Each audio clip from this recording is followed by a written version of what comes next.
El programa de ofrendismo diseñado por el gobierno tenía como objeto proteger los beneficios de tan solo un puñado de negros escogidos. Y a estos negros escogidos les dieron altos puestos y los usaron para que abrieran la boca y le dijeran al mundo: vean cuánto progreso estamos logrando.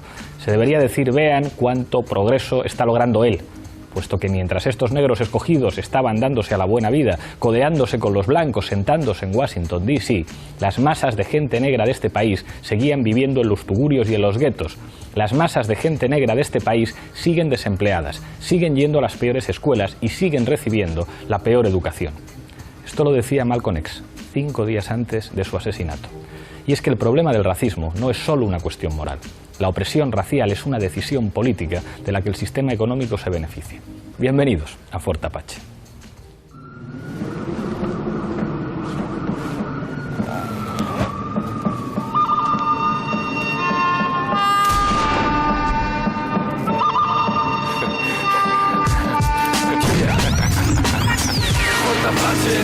Fort Apache.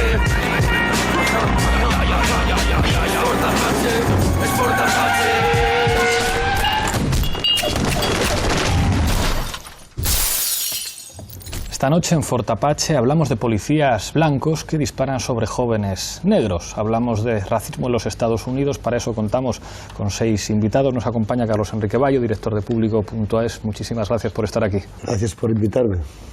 Nos acompaña también, vuelve al programa después de mucho tiempo, Fernando Díaz Villanueva, periodista. Bienvenido una vez más a Fort Apache. Muy buenas. Marga Ferrer, de Izquierda Unida, una de las habituales. Bienvenida. Gracias, Pablo. Vuelve al programa Carlos de Clos, investigador. Muchísimas gracias por estar aquí. Gracias a ti. Nos acompaña Jacobo Rivero, periodista. Buenas.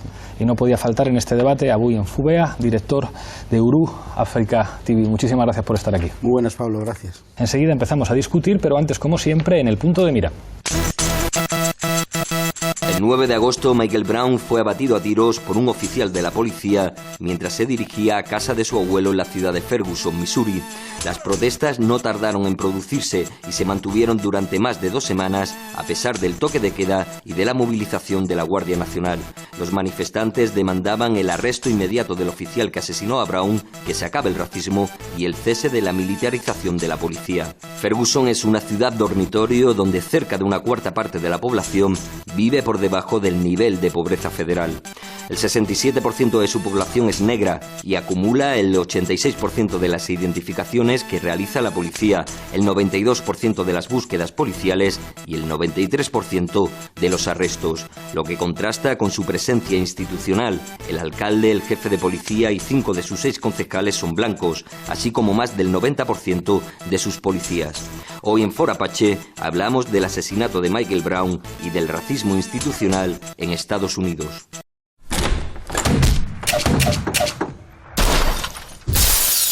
Como siempre en Fort Apache empezamos con la regla del minuto. Misma pregunta para los 6 invitados. La pregunta va a ser aparentemente muy sencilla. ¿Por qué es un acto de racismo el asesinato de Brown? Bayo. Porque en Estados Unidos está la sociedad dividida en guetos, de una manera muy claramente diseñada para que las minorías, los negros, los hispanos, que no son hispanos blancos, sino hispanos indígenas, los asiáticos incluso, no puedan alcanzar ni el poder ni la gestión de las comunidades. Para que esto se mantenga así, es necesario que las fuerzas de seguridad sigan persiguiendo prioritariamente a las minorías y sigan impidiendo que estas minorías lleguen, se desarrollen y alcancen lugares de poder, salvo algunas excepciones muy pequeñas. Hasta los ricos negros tienen sus propios guetos, no viven en los barrios de los blancos ricos. Gracias, Bayo. Fernando.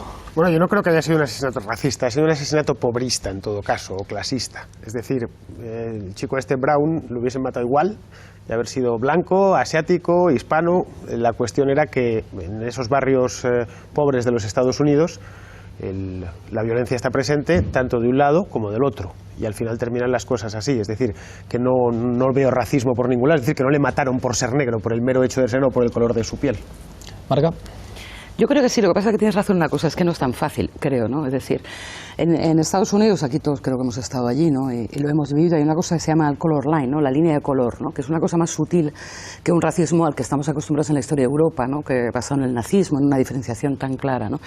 El color line lo que define es que la población negra de Estados Unidos, específicamente en el sur, porque además Missouri es el sur, que también hay que entenderlo, en Missouri se han matado negros por cosas bastante menores que andar por la calle sintiéndose libre, ¿no?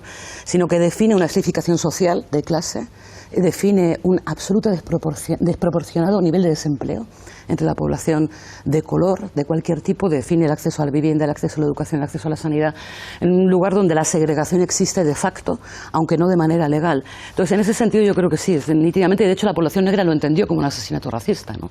Y supongo que es por todas estas cosas de las que hablaremos ahora, ¿no? Gracias, Marga. Carlos.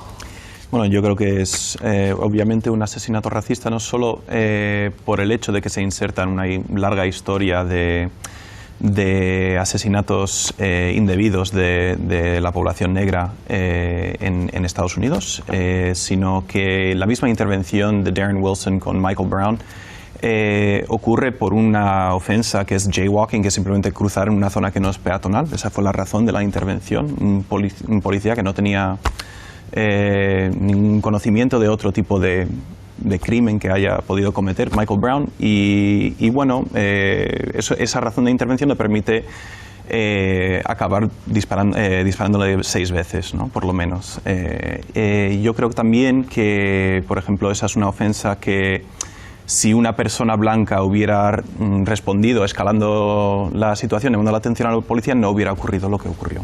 Y eso está claro. Jacobo. Bueno, también un poco en la misma línea, un asesinato policial claramente racista, una población mayoritariamente negra que tiene una policía mayoritariamente blanca. Ya solo eso explica un absoluto desencaje de una situación social explosiva, cotidiana, en la que en Estados Unidos el 80% de los registros a personas que hace la policía y identificaciones es a personas de raza negra. Bueno, yo creo que es una muestra. Otra cosa es cómo se expresa el racismo en Estados Unidos, que ha cambiado mucho respecto a la época de Malcolm X, pero bueno, una evidencia de un sistema injusto, especialmente por motivos raciales. Uy. Básicamente, bueno, yo pienso que sí es un delito racista, pero porque el racismo es institucional. O sea, el racismo solo se puede expresar a través de este tipo de cosas porque el poder del Estado, el Estado se relaciona con los negros, en este caso que son mayoría, pero el poder se relaciona con los negros a través de la policía. Es la principal institución de relación con el pueblo. Y la policía se relaciona con el pueblo negro en función de la tradición de cómo se crea esa policía. La policía norteamericana se crea por las patrol bill, que son las patrullas que persiguen a los esclavos. A partir de ahí surge la policía. Por tanto, la relación de la policía con los negros es una relación histórica que tiene un contexto muy claro. Y esa relación del Estado con los negros a través de la policía obviamente no puede ser de otra forma, salvo que de esa forma. Es algo que no podría manifestarse de otra forma si no fuera así. Gracias, Abuy. Decía Jacobo que la forma de expresión del racismo en Estados Unidos ha cambiado en los últimos tiempos, en las últimas décadas, desde la época de Malcolm X hasta ahora.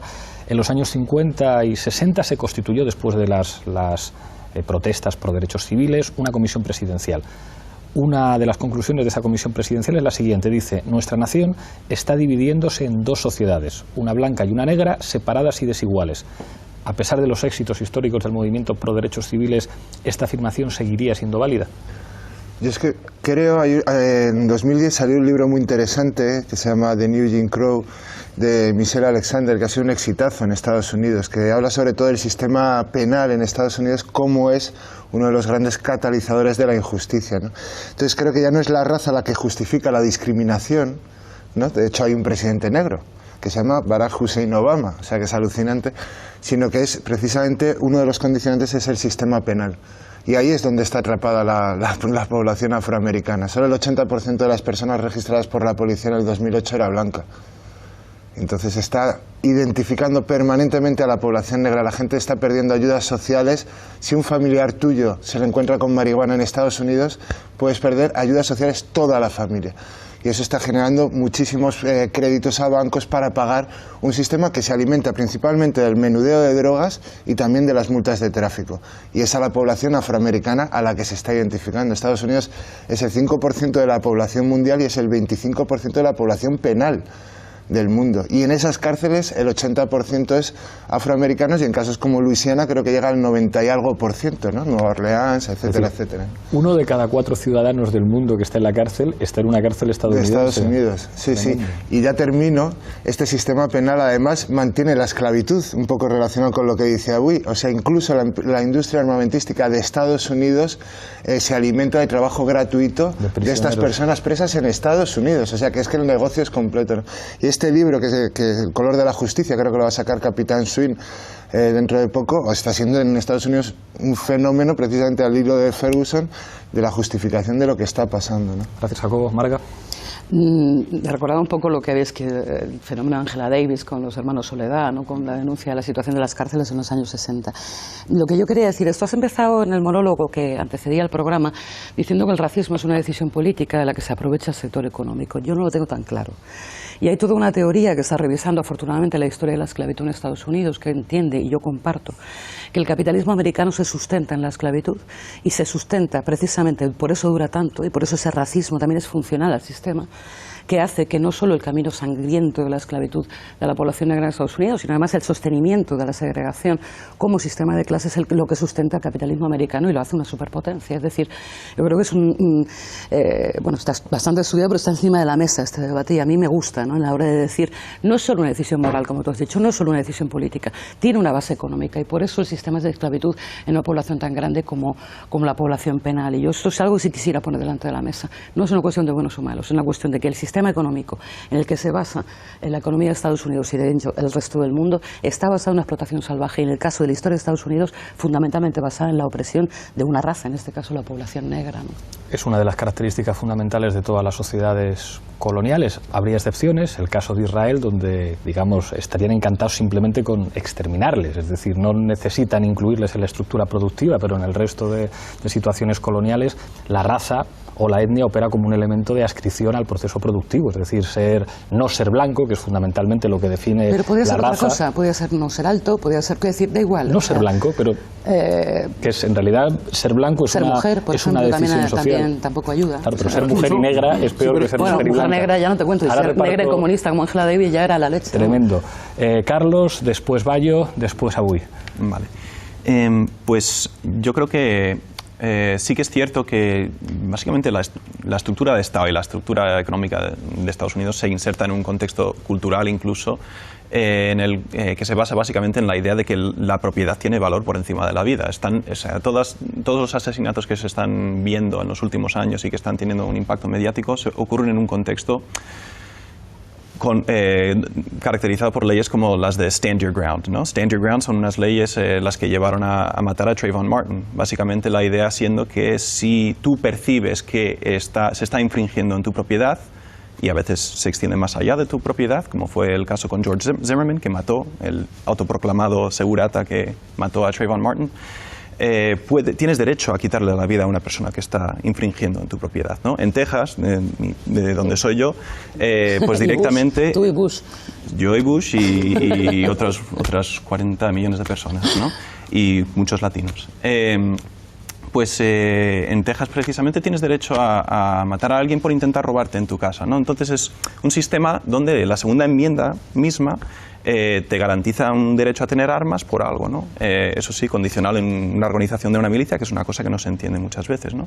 Pero también creo, más allá de la parte económica, que sí que hay una cosa que es muy importante, que es la parte social y las normas sociales y, digamos, toda esta cultura de racismo que también existe, porque hace bastante poco en Nevada había un caso donde un ranchero estaba defendiendo su territorio, amenazando a la policía con escopeta, y se convirtió en un momento mediático muy apoyado por Fox News hasta que dijo 2 o 3 cosas racistas y le quitaron el apoyo. Pero hasta entonces apoyaban a este señor en su enfrentamiento armado con las fuerzas de SWAT, mientras que Mike Brown cruza la calle y le dice, yo qué sé, what the fuck, o lo que sea al policía, y con las manos en el aire le pegan 6 tiros, ¿no? Entonces, claro que hay una dinámica ahí que es bastante perversa y que la gente obvia cuando habla de estas cosas. Es como si hubieran dos discusiones distintas cuando hablas de estas dinámicas en Estados Unidos.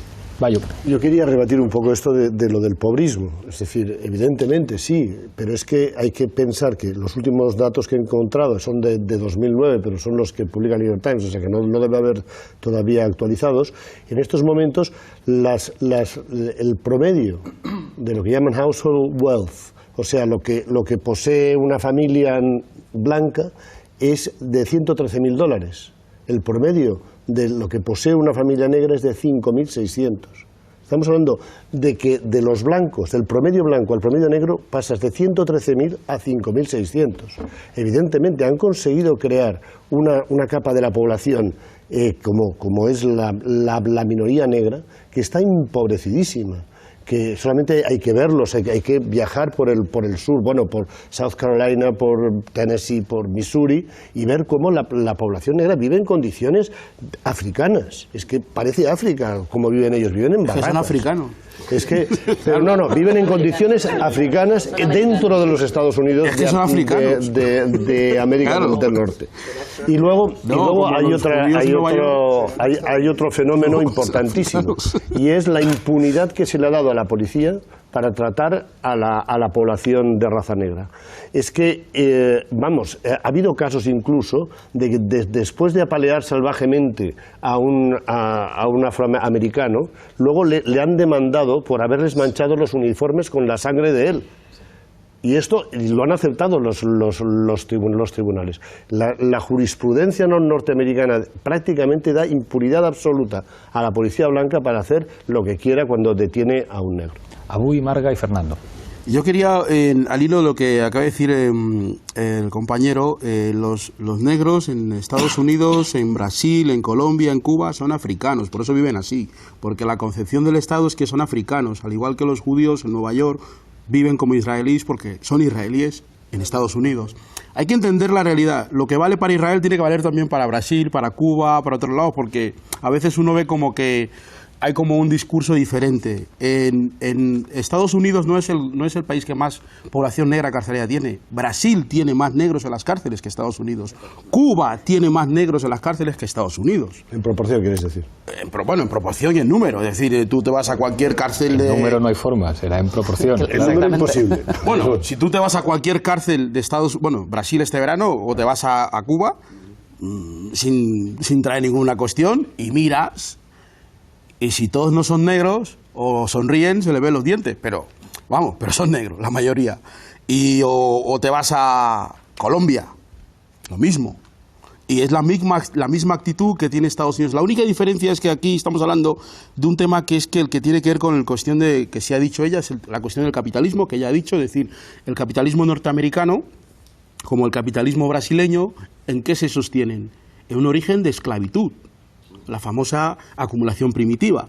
Entonces, esa esclavitud ha generado un dinero y unos recursos tan grandes que para mantenerlos hay que tener fuerzas de ocupación, como las hay en otras partes del mundo, que todos conocemos y todos nos rasgamos las vestiduras cuando vemos por la televisión. Esa fuerza de ocupación en Estados Unidos, en Brasil, en Colombia, en Perú se llaman policías. Y van a donde están los indígenas y están los negros, porque son los elementos coloniales a los cuales hay que mantener a raya. Franz Fanon lo ha explicado muy bien, y también el famoso palestino, ¿cómo se llama? Edward Said, ¿no?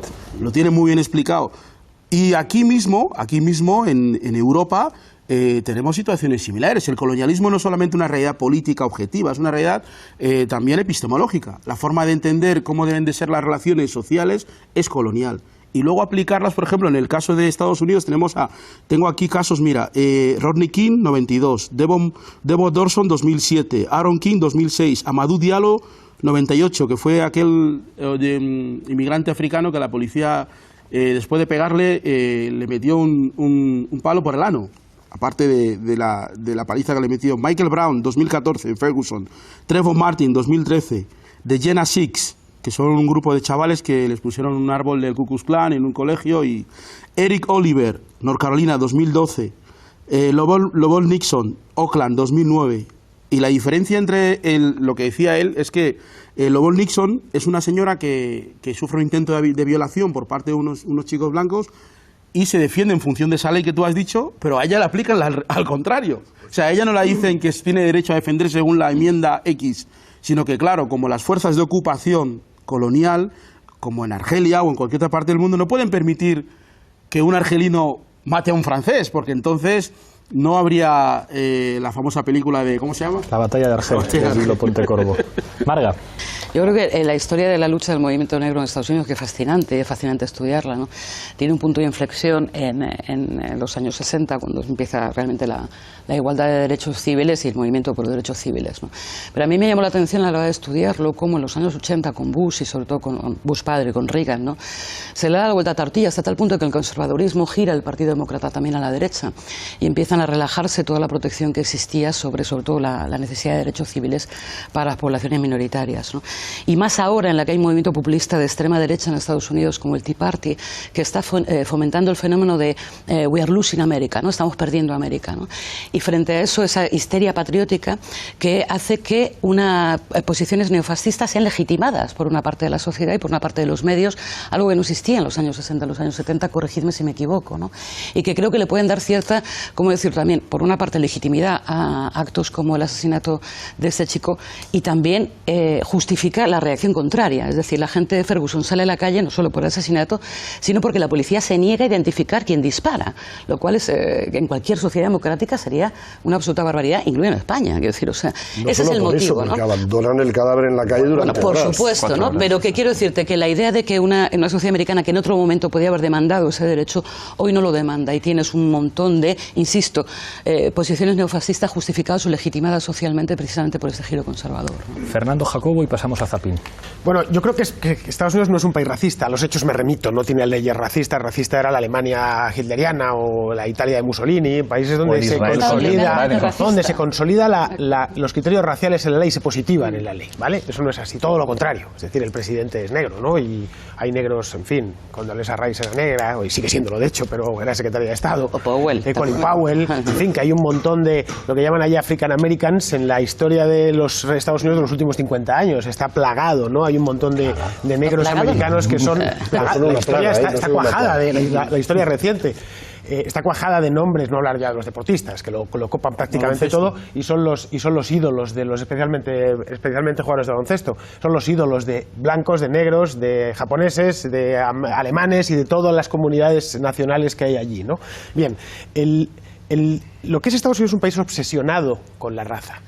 Y eso le viene de su propio pasado histórico, atormentado con su pasado racista y no consigue superarlo. España a mí me recuerda, no, en España tenemos otro tipo de locura, que es la de las nacionalidades regionales y estas cosas que no podemos hablar. No podemos hablar de otra cosa. Estamos siempre con esta historia y las identidades y tal y cual, y no se puede decir nada. España se admite que existe racismo. Bien, ahí están con eso. Además, no hace falta más que ir a Estados Unidos o ver su televisión. O lo que hablábamos hace un ratito, ¿no? Que te empiezan a pedir la raza en cuanto tienes que rellenar un papel, ¿no? Y de, bueno, pues ¿de qué raza soy yo? No sé. Oiga, pues no es un tema que me interese, ¿no? Cuando en verano soy de una raza más oscura que en invierno, ¿no? Bien, el tema, por lo tanto, no es una cuestión de racismo, insisto, es una cuestión de pobrismo. Es decir, de pobrismo abiertamente, y no hay más. Es decir, a los chicanos en Texas o en California o en Arizona se les discrimina de facto, que no de jure, de la misma manera que a los negros, igualito. Tenemos aquí un tejano, es decir, él lo habrá visto, y los espaldas mojadas y demás, y no son negros, es decir, son como nosotros, esos hispanos que entran. Entonces, para prosperar, solo hay una manera, que es trabajar, ahorrar e invertir lo ahorrado, de manera productiva, se entiende, ¿no? No hay discriminaciones positivas, no hay atajos que valgan. Hay comunidades que se han integrado y han prosperado, la cubana en Florida, la china en California, es tal cual, no son WASP, los chinos de California, en cambio es una comunidad total y plenamente integrada. Desde el siglo XIX fueron allá a hacer el ferrocarril. Los cubanos en Florida es una comunidad muy próspera, prosperísima. Se coge el top 50 de las personas más ricas de Florida y hay un montón de Cuban Americans que llaman allí. No hay nada que impida a los negros americanos integrarse, y de hecho lo demuestran un montón de negros americanos que han prosperado en la vida y que viven en barrios de clase media, de clase media alta. Hay directivos de empresas que son de raza negra. Bien, la otra parte, los que se han quedado en el gueto, en gran parte deberían empezar a culpar a sus propios líderes, porque los líderes negros en Estados Unidos han pasado de ser almas nobles a ser charlatanes de feria, que les empiezan a decir que no se puede trabajar para el tío Sam, ¿bien? Que no está bien eso de que pues ellos, que son una comunidad distinta... ¿Quién dice eso? Los muchos líderes negros. Bueno, vamos a ver, se te puede decir Willie Jackson de un pueblo de Tennessee, da igual porque el oyente no lo va a entender, no sabe quién es. No, estoy hablando de los líderes de las comunidades negras, son los principales enemigos, lo digo yo, lo dice Thomas Sowell, que supongo que sabrás quién es, que es negro, por cierto. Sí. Negro más de un barrio pobrísimo del sur de Estados Unidos. Ya, pero es que nunca ponen nombres a esos líderes negros. Bien, cuando hablan de ellos, hablan de un... No, pues esos son los principales enemigos. No es la ley, que la ley de hecho les apoya, porque hay un montón de programas de discriminación positiva. Son sus propias comunidades que se cierran a sí mismo. Y luego, pues sí, sobre todo en el sur de Estados Unidos, cierto racismo cultural que hay, que por cierto va desapareciendo con el tiempo. Cultural, sí es cierto. De todas formas, si no hubiera racismo en Estados Unidos, Obama no sería el primer presidente negro, sería el primer presidente de Chicago.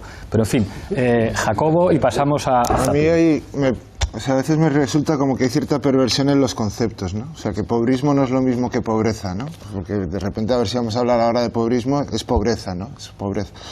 Y evidentemente en Estados Unidos lo que hay es pobreza y racismo, clarísimamente. Y un racismo que es una condición que ha explicado muy bien Abui, viene de una situación colonial que se lleva arrastrando desde muchísimos años y que no ha transformado en esencia una división de privilegios que mantiene la sociedad estadounidense, por mucho que haya algunos elementos concretos que hayan llegado al poder o que hayan llegado a dirigir algunas empresas. Igual que pasa en Israel, que también es una sociedad de privilegiados en la cual abajo del todo están los árabes israelíes y arriba del todo están los judíos de origen europeo, y a partir de ahí podemos ir bajando por diferentes niveles de casta o como lo queramos llamar. El concepto de integración es un concepto absolutamente perverso. Para aquellos que tenemos la suerte de vivir en barrios que son comunidades alimentadas por diferentes culturas, sabemos que lo que se suele entender por integración es que los negros coman paella y bailen flamenco, y no es eso. Integración en Estados Unidos no puede ser que un chico... Y sean del Real Madrid. No puede ser integración en Estados Unidos que haya jugadores de la NBA. Son los primeros que salieron cuando el asesinato de un muchacho de 17 años en Miami, solo por el hecho de llevar un jersey con capucha una tarde que estaba lloviendo y fuera disparado por la policía. Y los que salen de la NBA son los primeros que reconocen que salen porque hay un sistema absolutamente perverso de ayudas, de becas en universidades por motivos deportivos, pero que el gueto es la única opción que tienen muchos de estos chicos, y les conozco personalmente y he entrevistado a muchos de estos jugadores de la NBA, a Derrick Rose, a Kevin Durant, a un montón de chavales que son de barrios complicadísimos en el que te están hablando de lo jodido que lo tienen sus propias familias y cómo ellos se sienten monos de una feria a la cual solo están invitados porque saben jugar bien al baloncesto en gradas pobladas, no solo en Estados Unidos, también en Brasil por mayorías blancas, y que es absolutamente anacrónico con la realidad que ellos vivían en sus barrios. Y también, y ya termino, no digamos americanos, digamos estadounidenses. No digamos que los negros pueden ser africanos o estadounidenses, admitamos el debate, pero no digamos que los negros son americanos, porque afortunadamente América es muchísimo más que Estados Unidos. Tenemos que pasar a Sapin, volvemos con Carlos, con Marga y con Bayo. Adelante, vídeo. Si pones la televisión, las noticias, ¿sí? ¿Qué verás? Negros peligrosos, ¿no? Un negro anónimo, siempre acusado de algún delito. Exacto. Verás imágenes de negros haciendo fechorías y oirás hablar de las cosas malas que hacen. Llevamos toda la vida oyendo. One white man named Lincoln supposedly fought the Civil War to solve the race problem, and the problem is still here. El sospechoso es un varón negro de unos 20 años. Nos dicen que lleva un peinado afro con grandes patillas y una cadena de plata. Another white man named Lincoln, again the same white man, issued the Emancipation Proclamation to solve the race problem, and the problem is still here. La policía sospecha de un hombre negro de 1,80 metros que pesa entre 80 y 90 kilos y de unos 35 años. 9 years ago, 9 more white liberals, so-called, came up with what they call a Supreme Court desegregation decision, and the problem is still here. Sospechoso un varón negro de entre 16 y 18. El sospechoso es un afroamericano. Según la policía... Un hombre negro. Sospechoso. Un sospechoso. El sospechoso es un hombre negro. Negro. Varón negro. Then another white man named Kennedy came along running for president and told Negroes what all he was going to do for them if they voted for him, and they voted for him 80%. He's been in office now for 3 years, and the problem is still here. Hound dogs on my trail, school children sitting in jail, black cat crossed my path. I think and whites have been saying the same thing about it for the past 100 years, and there's no nearer a solution today than there was 100 years ago.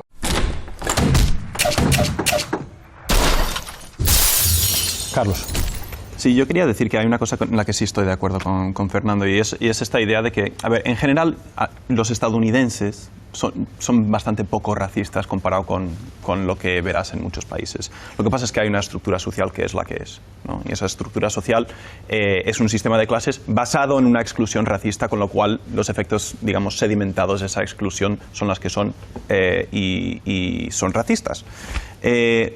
Lo que ocurre es que también han habido unos cambios en los últimos años, sobre todo en las prácticas policiales, que dan bastante razón a lo que decía Abuy de las fuerzas de ocupación. Es que Ferguson es una comunidad, entre comillas, protegida por una policía que no es de Ferguson. O sea, es que ni siquiera son de ese barrio. Y han habido, y justo en la época de Reagan hubo un cambio para la guerra contra la droga y todas estas cosas que se han desvelado, todos estos programas, ¿no? Estas grandes guerras que se han desvelado como otras manifestaciones de políticas a la praxis que son racistas. Básicamente fue un giro que militarizó a la policía, que utilizaba la policía para básicamente reprimir barrios y intervenir con SWATs, etcétera, en barrios marginados, utilizando gente que es de fuera de las comunidades. Antes habían policías de la comunidad y esas eran prácticas que se desarrollaban, tenían que conocer muy bien al barrio y eso da a unas dinámicas bien distintas, ¿no? Más allá de eso, en las prácticas policiales, lo que también hemos visto, hay algunas estadísticas de Nueva York que demuestran de nuevo que sí que hay un sesgo racista en la intervención. No es cierto que la población chicana es tan discriminada por la policía en el uso de la fuerza letal o en las intervenciones policiales. Es el doble para la comunidad negra las intervenciones que se acaba disparando un arma, ¿no? Comparado con los chicanos. La mitad de esas intervenciones básicamente llevan a una muerte. En los chicanos es una estadística similar. En cambio, en las intervenciones con los blancos, es curioso el dato. Ves que hay más intervenciones que dan muerte que las que producen lesiones. Es decir, la policía estadounidense tiene un gatillo mucho más fácil para la comunidad negra o para la comunidad chicana que para la comunidad blanca, ¿no? Es decir, y cuando miras las estadísticas por la razón de la intervención, ves que hay una escalación del conflicto en términos armados, etcétera, etcétera, que hay un clear and present danger por parte de los sujetos blancos matados en esa intervención, cuando no es el caso en el caso de la comunidad negra. Un 40% de ellos, etcétera, son incluso inocentes y se da un caso de uso excesivo de la fuerza. Y para terminar, también es importante pensar un poco en qué términos podemos llevar una lección de lo que ha ocurrido en Estados Unidos a otros lugares. En España no solo nos preocupan los nacionalismos, etc. España tiene una política racista para las personas que son españolas, entre comillas, que han nacido aquí, y es la ley el principio de jus sanguinis, ¿no? En Estados Unidos es jus solis. Es que aquí hay españoles que no reconocemos como españoles. Nacen aquí y no tienen una nacionalidad española. Y eso produce guetos también. Entonces, no creo que es tan sencillo como decir, vale, en Estados Unidos están obsesionados con la raza y tienen problemas de racismo, aquí tenemos otro tipo de problema. Cuando el 20% de la población, o vas a Sal, por ejemplo, y casi la mitad de la población es inmigrante, y la policía, ya ni te digo cómo funcionan esas estadísticas. Marga. No lo comparto, sí. Carlos, además no lo comparto en absoluto. El racismo no es un problema policial. No es un problema solo de la policía. Y además verlo desde el punto de vista me parece... No digo que solo lo sea. Sí, lo has dicho. Has dicho que el problema es que la sociedad no es racista, pero la policía sí tiene un galletillo fácil. No se pueden separar las dos cosas. Mira, yo no he estado viviendo en Estados Unidos tanto tiempo como tú, estoy estudiante segura, pero hasta este verano me invitó la Rosa Luxemburgo a una conferencia sobre la izquierda americana y la izquierda europea, y una de las personas que más me impresionó fue de Jackson, Mississippi, un negro de 2 metros estupendos, que me contó un caso que no sale en los medios, ¿no? Primero me contó el racismo institucional, de facto, segregaciones en las escuelas, maltrato físico, maltrato psíquico de una población del 85% de población negra en el estado de Mississippi, sí. En el que además consiguen los movimientos sociales y las personas progresistas poner un alcalde, Chokwe Lumumba, en Jackson, 8 meses después de que tomara la posición de la alcaldía, muere repentinamente. y todo el mundo sospecha que ese hombre ha sido asesinado. Un estado en el que matar a un político negro no es ninguna novedad en el frente. Bien, ¿cómo que no hay racismo institucional? Pero además, no digo que no hay. Sí, a ver, quiero decirte, no es un problema policial. Y además, otro elemento que sí me gustaría poner encima de la mesa. El caso de Estados Unidos es único, de verdad, que el caso de la esclavitud en Estados Unidos es un caso único, que hace que no sea tan comparable el racismo a como que se establece en otro lugar, la forma en la que se establece. Quiero decirte, la idea en la que se construye toda una nación sobre la base de la esclavitud de una forma específica, como lo hacen los americanos, hace que a día de hoy, o sea, no puedes desvincular los dos procesos. No se puede desvincular. Es un Estado que basa su crecimiento y su identidad nacional en la esclavitud. Es decir, no es algo difícil, no es algo fácil de romper históricamente, ¿no? Y cuando se ha intentado, insisto, por lo mejor de la sociedad americana, estoy seguro, en los años 60-70, hoy hay una vuelta de tuerca que hace que, es cierto que en los años 80, sobre todo el Partido Republicano, y de manera que no había hecho en 100 años, elige y además promueve una élite negra, ¿no? Pero la promueve intencionadamente. Pero como dijo Malcolm X al principio de este programa, es una minoría, ¿no? En cualquier caso. Y además lo hace específicamente con Condoleezza Rice, Colin Powell o Barack Obama. Lo que quiero insistir, el problema del racismo es un problema, en el caso de Estados Unidos como en otras partes, vinculado a la forma en la que la explotación se realiza, y en ese país tiene color. Pero ahí tienen la palabra Bayo y Jacobo, después Abuy. Dejo dos cosas encima de la mesa que tiene que ver con el empoderamiento político de los negros y de otras minorías. Digamos, en un sentido muy radical o muy literario, se citaba esta frase de una señora en Ferguson que decía: ¿dónde están los gamberros ahora? ¿Dónde están? ¿Por qué no están con nosotros enfrentándose a la policía? Que hablaría de alguna manera de esa violencia social sin dirección política que vimos también en los guetos de París, muchos coches destruidos, pero que no está claro hacia dónde se orienta eso. Pero por otra parte hay otro elemento que tiene que ver con el Partido Demócrata en Estados Unidos. Hace poco Perry Anderson publicaba un análisis en la New York Review que decía: por mucho poder mediático que tenga la derecha, que tengan los republicanos, que tenga el Tea Party, hay una cuestión en Estados Unidos que es clara y que es demográfica. Los negros y los amarillos y los hispanos en los Estados Unidos no van a votar republicano. Es verdad que en la clase obrera blanca que se organizaba tradicionalmente en los sindicatos se ha producido un desplazamiento del Partido Demócrata, que era su partido, al Partido Republicano, pero los negros, los asiáticos y los hispanos es muy difícil que voten republicano, y eso implica fórmulas de empoderamiento político en los Estados Unidos seguramente inéditas. Es decir, que se produzca esa paradoja de que el Partido Demócrata en los Estados Unidos, sin hacer prácticamente nada, simplemente dejando actuar la demografía, pueda mantener el poder, permite imaginar un contexto completamente distinto. Bayo. Bueno, yo quería incidir en lo que dice Abuy sobre el racismo institucional, que hay que mantenerlo con unas fuerzas de ocupación coloniales, y eso es absolutamente cierto. Los porcentajes de blancos en las policías de todo Estados Unidos, no solamente en el sur, sino en Chicago y en California y en Nueva York, es absolutamente exagerado, pero niveles del 83% o 90% de los cuerpos policiales son blancos, y con ese gatillo fácil y esa impunidad. Quería también decir que el hecho de que haya un presidente negro en un país, o que haya algunas autoridades o alguna gente relevante de esa raza, no quiere decir que no haya racismo institucional en esa sociedad, porque si no, en India, como la familia Gandhi ha tenido varias mujeres que han gobernado, no había machismo. No hay sexismo. Por favor, es una sociedad con un machismo brutal. Pero hay otro problema todavía mayor que el de la policía, y es que son los órganos locales de gobierno. Es que los concejales también en todas esas zonas acaban siendo de una mayoría blanca enorme. ¿Por qué? Porque el sistema político norteamericano hace que con dinero se pueda ganar prácticamente cualquier elección. Entonces, es esa, en muchos casos, la minoría blanca. Israel aparece esa minoría blanca de numerosos estados y poblaciones importantes en Estados Unidos, que son minoría, acaban teniendo casi todos los cargos de poder local. ¿Por qué? Porque se han organizado, porque tienen el dinero para hacer las campañas, y porque salen a votar. En Estados Unidos tampoco, por el mero hecho de estar censado, ya tienes derecho de voto, tienes que registrarte. Ahí es donde está lo de registrarse demócrata o registrarse republicano.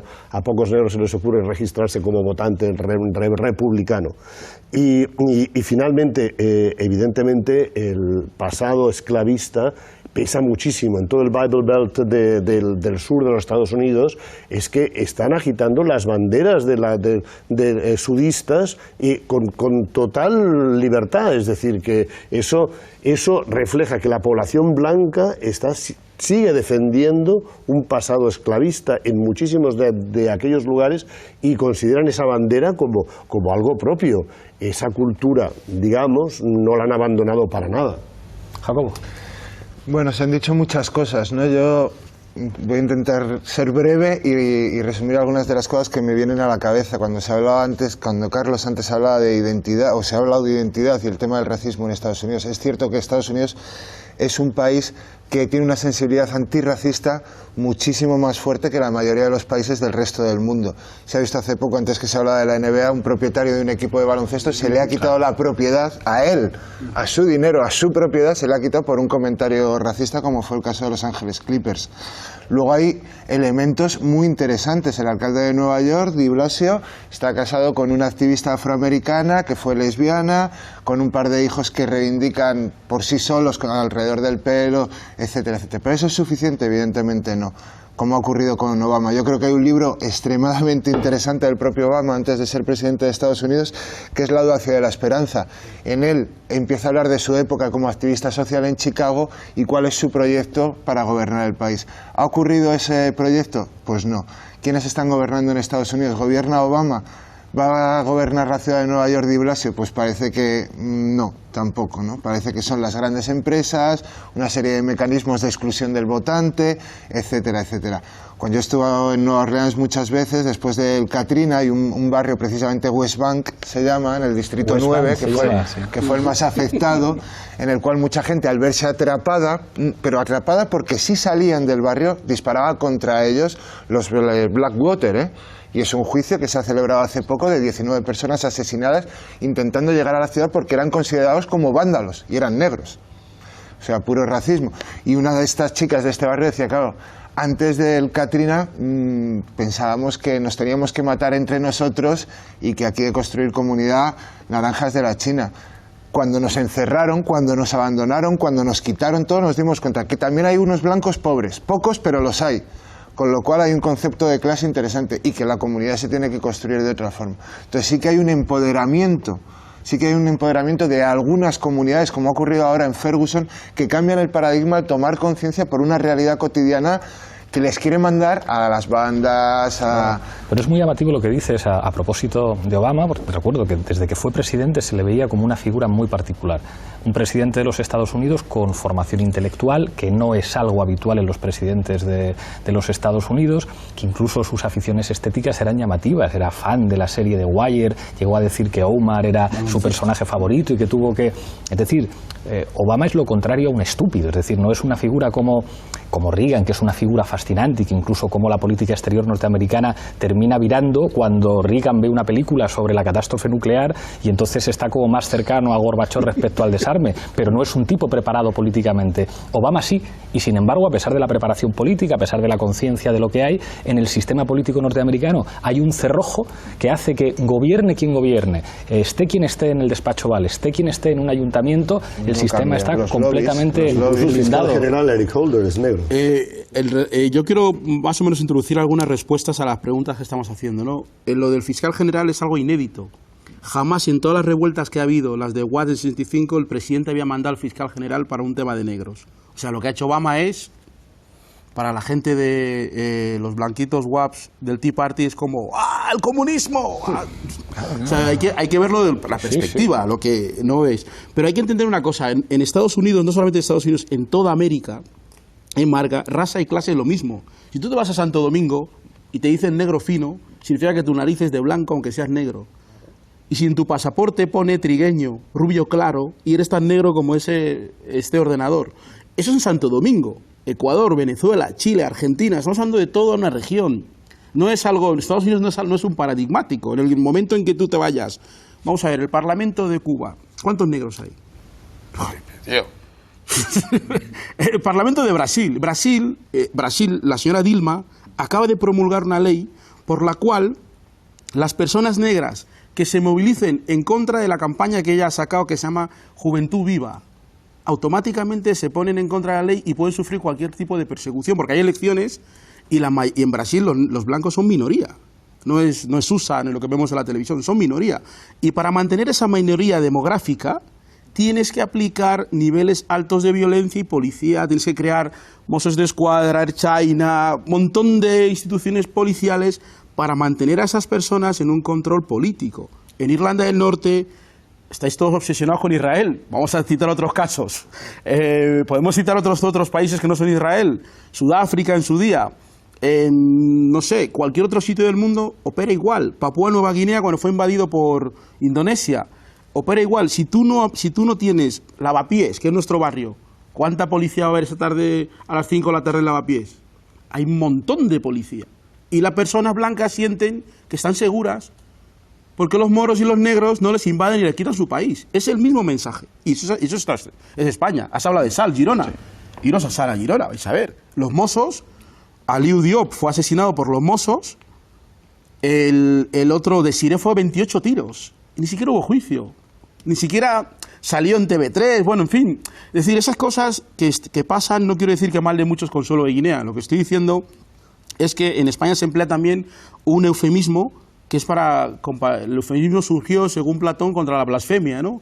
De la blasfemia el eufemismo. Aquí se dice subsahariano, que es negro, claro, pero se dice lo mismo, es la misma obsesión. Es decir, un joven subsahariano se ha encontrado una patera con 2 africanos y un subsahariano. Sí, pero claro, un africano de Sudáfrica claro, es un subsahariano, claro, pero nadie le llamaría y quiero, para terminar una anécdota, un amigo mío, el embajador de Sudáfrica, blanco, lo invito a la UNED, a Lavapiés, a dar una charla. Entonces el hombre llega y como es un tipo muy tímido y era así, pues bastante humilde, le dice el portero que no puede entrar porque él está esperando a un subsahariano, que es el embajador de Sudáfrica. Y él no da las características, porque es rubio, alto, con ojos azules. Estamos ya esperando, joder, pero ¿dónde está este hombre? Bajamos a la calle y el hombre estaba ahí. Y dice el portero, es que a mí no me han dicho que él no se ha identificado, y como la pinta que lleva no es de un embajador tampoco, no va ni con escolta ni nada, pues la idea de un subsahariano es que él pensaba que es un negro, con lo cual claro, está ahí claro que esa idea de subsahariano que los medios repiten es un negro. Claramente. Llegamos al final, 1 minuto para cada uno. Empezamos con las conclusiones. Comienzo contigo, Bayo. Minuto. Bueno, es que lo que yo creo que queda claro es que toda América, no solamente Estados Unidos, se levantó sobre la base de sendas esclavitudes. Una, los africanos que habían llevado precisamente para que trabajaran para ellos esos colonizadores blancos, y 2, a los indígenas o aborígenes que o los exterminaban por completo o los convertían también en esclavos. Entonces, en toda América, es cierto, no solamente en Estados Unidos, las sociedades se asientan sobre la base de verdadero racismo, en el que las oligarquías blancas, pero eso en Venezuela las oligarquías blancas no toman el sol para no ponerse morenos, para que no se les confunda con los indígenas. Entonces esa minoría de colonizadores es la que sigue ostentando el poder económico, y no es pobrismo, es pobreza a la que han condenado al resto de las minorías. Gracias, Bayo. Fernando. Bueno, lo que comentaba de que la integración es ser del Real Madrid, yo no creo que sea así. La integración es que todos operen y contraten bajo la ley de manera libre y voluntaria. Es eso, simplemente. Es decir, los liberales nunca hemos creído en una sociedad uniforme, sino más bien en una sociedad diversa. Y la sociedad diversa es en la que nadie cae en cosas involuntarias como es la raza. Es decir, pues mira, yo nací más o menos moreno o con los ojos más o menos rasgados, ¿no? Estados Unidos, yo creo personalmente que como país moderno y avanzado camina en esa dirección, pero le llevará mucho tiempo, probablemente todo este siglo, no lo veremos ninguno de nosotros, superar todo esto. Tendrán que mezclarse, que es lo suyo y es el sino natural de la especie humana, mezclarnos para que al final solo quede una sola raza, que sería lo ideal, y acabásemos con esto que tenemos distintos colores de piel porque estuvimos muchos miles de años separados en distintas zonas del planeta sin movernos de allí, y nada más. Entonces se acabará eso. Y ya está, termino. Gracias, Fernando. Marga, tu minuto. Bueno, yo creo que no, porque insisto que forma parte de una estructura económica, pero en cualquier caso, ¿no? Yo que soy de las que piensa que ni Reagan era tan tonto, ni Obama tan listo, también sé que tampoco son los que mandan. O sea, en ninguno de los dos casos. Una de las cosas que más me preocupa es que el giro conservador, este giro racista, institucional que se está dando en Estados Unidos, a través de su hegemonía cultural en todo el mundo, la pueda exportar, ¿no? Como de hecho ya ha exportado a través de películas el odio al árabe, al fanático, ¿no? Que lo exparte de esta manera. A mí eso me preocupa preocupa de una manera brutal, porque además en ese país, que se supone que es la ley de las libertades, se está discutiendo, porque la extrema derecha lo plantea, limitar el derecho a voto de los negros. Y lo está planteando haciendo que el registro se haga en la sede de la policía, el registro para votar. Entonces, ni hispanos, contestando tu pregunta demográfica, ¿cómo? Haciendo que ni los hispanos pobres ni los negros vayan a la policía a decirme quiero registrar para votar. Y eso se va a discutir. Es decir, estamos en un giro autoritario que tiene mucho que ver con un racismo institucional que tiene que ver con una estructura económica. Gracias, Marga. Carlos. Bueno, yo siempre he dicho que la raza es una categoría de exclusión que se borra haciendo el amor, ¿no? Y eso es una cosa que repito porque creo que a veces nos olvidamos de que si mantenemos ciertos tipos de distinción, se reproducirá. O sea, esa sociedad de una raza nunca puede existir siempre que haya una sociedad de clases, por ejemplo, la que decía Fernando.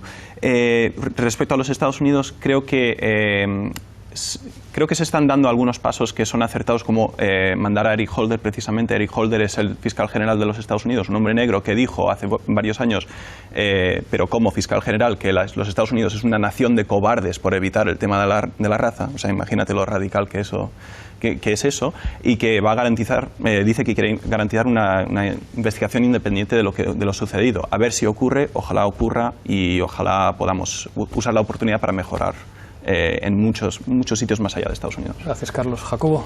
Yo, por no repetir lo de Carlos Margallo, que básicamente estoy de acuerdo, yo creo que hay un problema de exclusión social en Estados Unidos descomunal, asociado principalmente al racismo y con una herencia que tiene que ver con la esclavitud innegable, y que esa exclusión social se retroalimenta con nuevos conceptos. Ya les señalaba antes el tema de la cárcel y el delincuente como el nuevo peligro que está asociado a la raza, pero que no directamente estamos aludiendo a la raza, ¿no? Es el nuevo concepto de exclusión básicamente penal, ¿no? Que es la delincuencia, y creo que en cuestiones como el tema policial, seguridad, vivienda, precariedad laboral, gente que trabaja y sigue siendo pobre, ni siquiera sus ingresos le dan para salir de la pobreza, es un panorama que efectivamente es el que quiere dominar el resto del mundo, y en ese sentido es tremendamente preocupante. Gracias, Jacobo. Abuy, tu minuto. Yo creo que hay una responsabilidad también en todo esto de la propia élite negra que surgió del movimiento de Black Power, es decir, durante mucha lucha que hubo, la élite negra se benefició de los que lucharon. Es decir, existe Obama porque murió Malcolm X, porque murió Martin Luther King, por los Panteras Negras, por Rosa Parks. No existe Obama porque haya ido a Harvard. Eso hay que quitarlo, porque Europa también reproduce las mismas cosas, ¿no? Promocionan a inmigrantes porque les cae bien, a Rajoy o a Zapatero o a quien sea. Y se olvidan de que esos inmigrantes no estarían ahí si no hubiese habido los encierros del 2001 en la iglesia del Pi. Es muy importante entender esa la historia, porque la élite negra en Estados Unidos, que se ha conformado a partir de la lucha de los derechos civiles, lo que ha hecho ha sido ser parte del sistema, y al final esa idea que dice Malcolm X, que tú decías del negro de la casa y el negro del campo, los negros de la casa han ganado la partida porque ellos no se han identificado nunca con los negros del campo. Y de hecho, la cantidad de personas negras de la élite que se han manifestado en estos casos, habría que verlos. ¿Dónde están? ¿Dónde está Bill Cosby? ¿Dónde están? Gracias, Abuy. Muchísimas gracias a los 6. Aquí estaremos la próxima semana haciendo debates en profundidad. Hasta pronto.